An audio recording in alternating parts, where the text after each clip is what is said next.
Rev up your engines!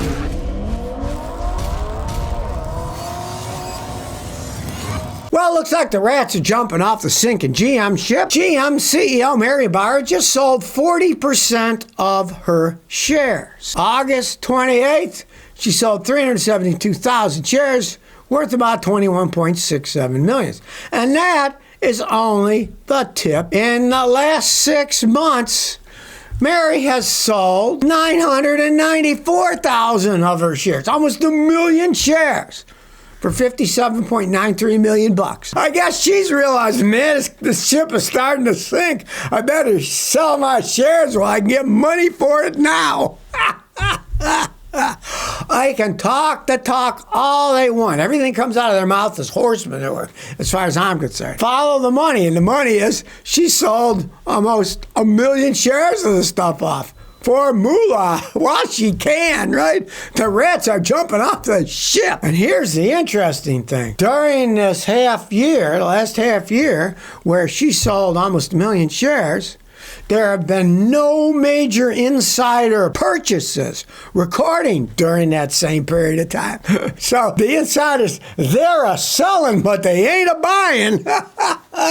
That says something about GM. So them talking, you watch the ads now during the football games, now that the season's starting, they'll still be advertising like they did in the Super Bowl, GM electric vehicles. Nobody wants to buy them, right?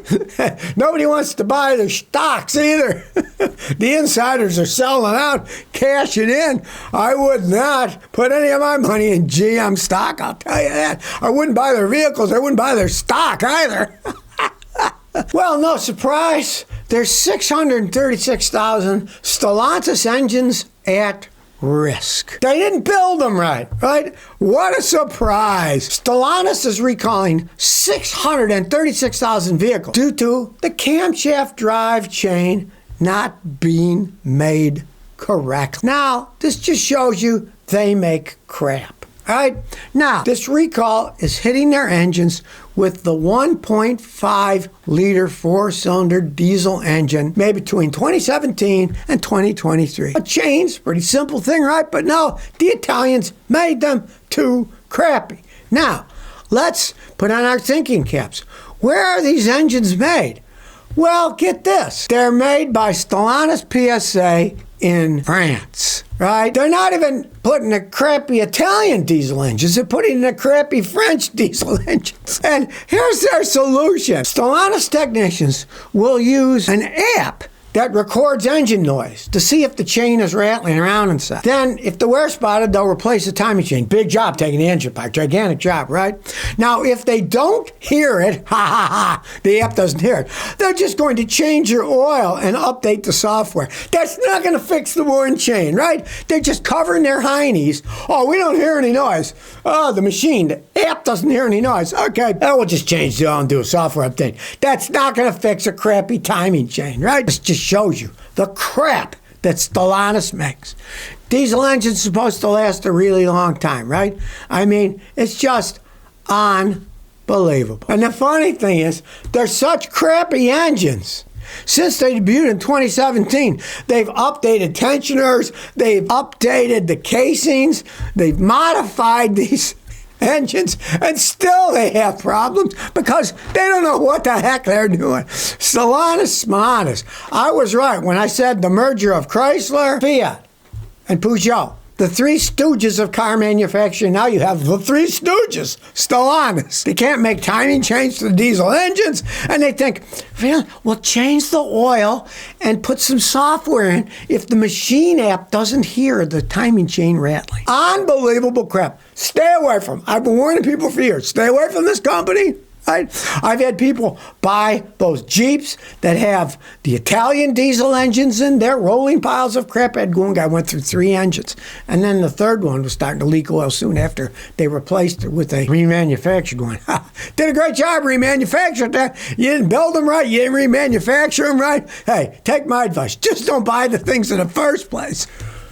Well, these people are afraid, China is going to just take over the United States with electric vehicles that don't cost much and blah, blah, blah. Well, there's a lot of reasons it's not going to happen. What people don't understand is a lot of the things you get today is kind of a myth, right?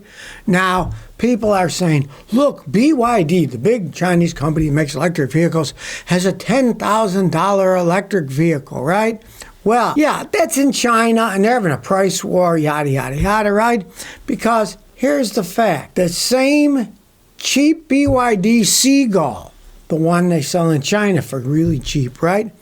It just went on sale in Europe for 23,000 euros. That's not $10,000. That's $26,752.27. That's today's exchange rate, right?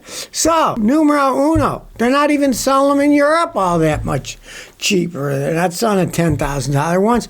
And of course, the United States has tariffs on China. Some of these things are over 100%. So it's not like, oh, they're going to be sold over here that cheap. It's not going to happen.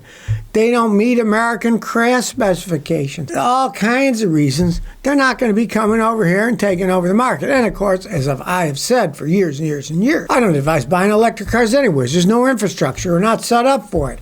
There aren't that many people who really want to get an EV. Ask your neighbors. Ask people.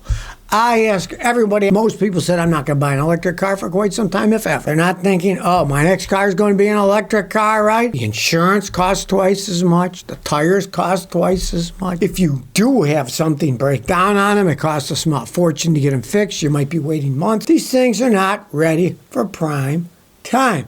And if people are afraid, oh, the Chinese electric cars are going to come over, come on. If you've ever bought anything Chinese electrical, you'll find out that when it breaks, you can't get parts for it, and nobody knows how to fix them, right? Like the Chinese electric scooters. I got a whole bunch of them, right? They're fun, zooming around. You know what happens when it breaks? You throw it away. You can't get parts for those things, right?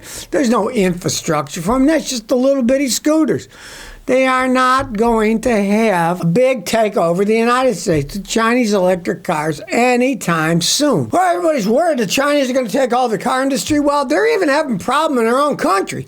BYD, their giant company that makes cars, they lost 8% of the value because their second quarter profits slumped 30%.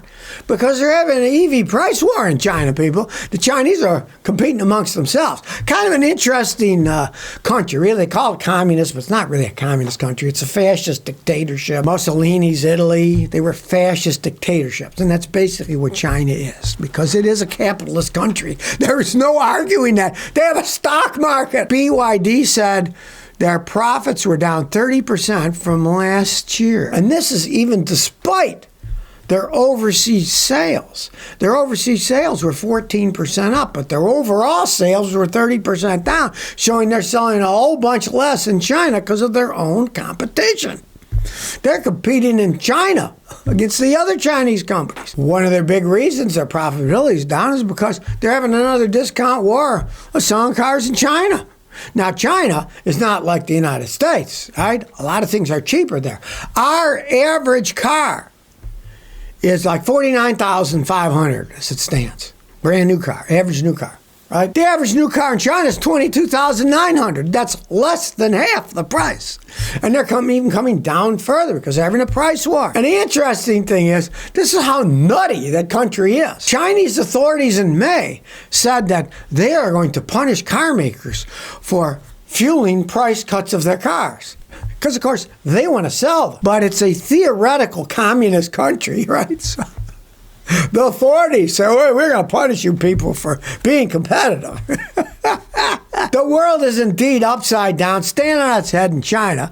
But now even they're having price wars, cutting prices in China itself. There's even more reasons not to buy an electric car. They're a pain in the rear end to charge up, right? GM is now announcing 3 more adapters, making it 4 adapters to use for their cars to plug into the various charging systems that are out there.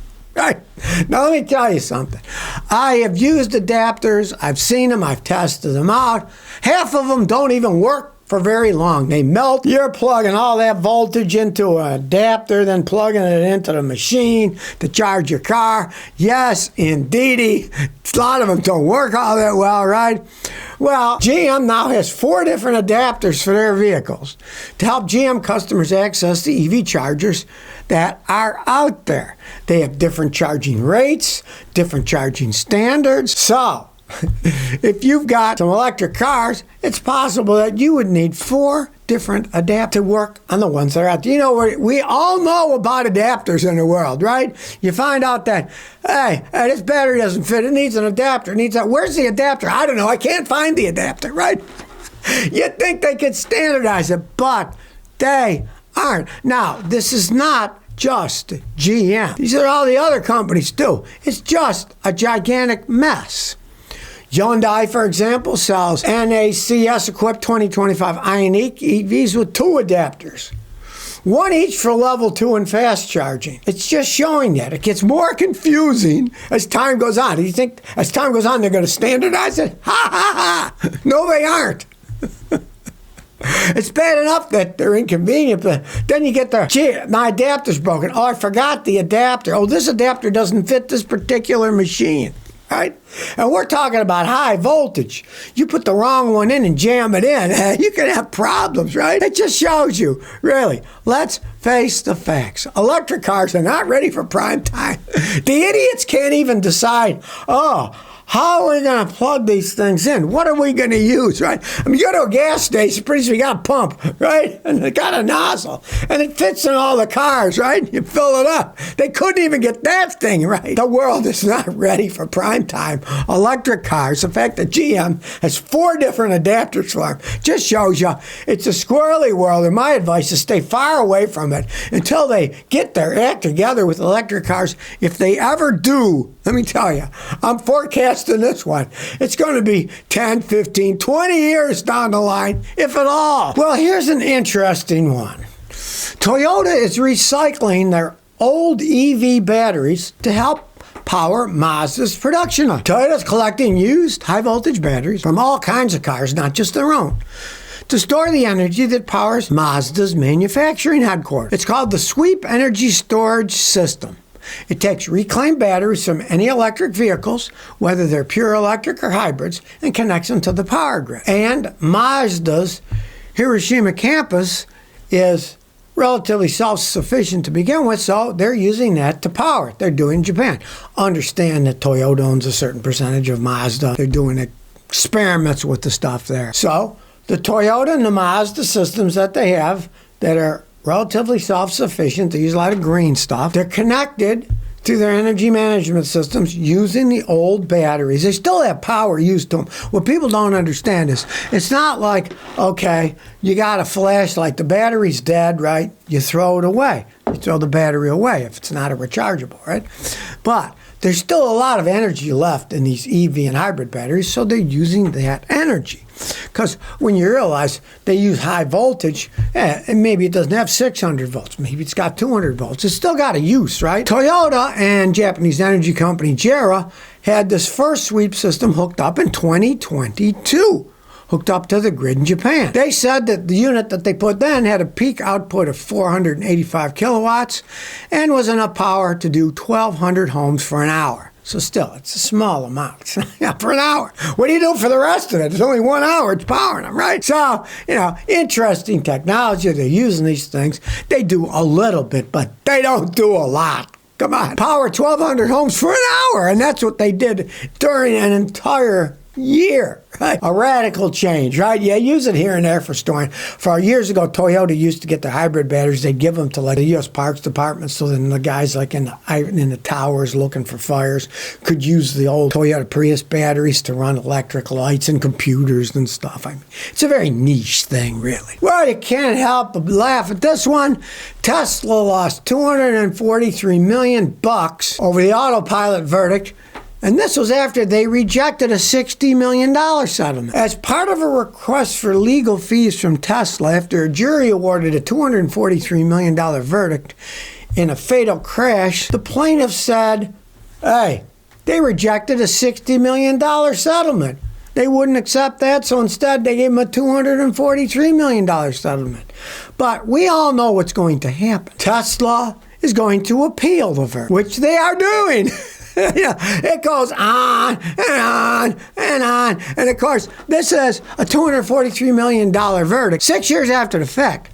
The crash was 2019. This is 2025, right? 6 years later, they get a verdict, and Tesla's going to appeal it anyways. It's the problem with our legal system. It just goes on. As one person commented, I wonder how much the courts will claw back from the settlement. Yeah. Let's face the facts. Every time they go to court, they get paid, right? The lawyers love it. Let's appeal this. Let's appeal this. Let's appeal that. Hey, we get paid each time. Yeah, money, money, money, right? It's getting to a point of absurdity.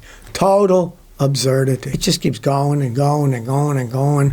And eventually, they probably will settle out of court. And they'll pay. And then they'll say, we're not responsible for anything. And we're not even going to tell you how much money we gave the people in the first place. So if you never want to miss another one of my new car repair videos, remember to ring that bell.